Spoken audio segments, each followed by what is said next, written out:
Voting for Karnataka Assembly elections is underway. Voter turnout of 8.26% was recorded in the first 2 hours of the polling till 9 a.m.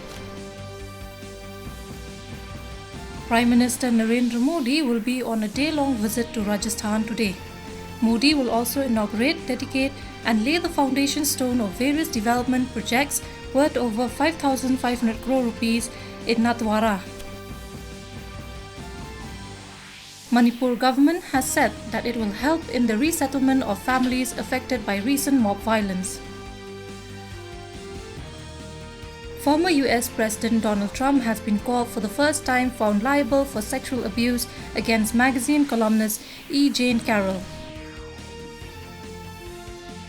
Indian boxers Nishan Dev and Deepak Bhoria will play in the quarter-finals of the Boxing World Cup Championship 2023 in Tashkent today.